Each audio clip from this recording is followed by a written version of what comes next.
Я нахожусь в старом заброшенном карьере.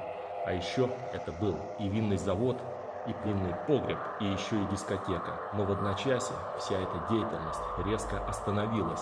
Вход в эту дискотеку был заложен огромными блоками из известняка, которые здесь когда-то и добывали. И причиной этому стали призраки, которые здесь поселились. Если вам интересно поподробнее об этом узнать, то подписывайтесь на мой канал и пишите ваши комментарии.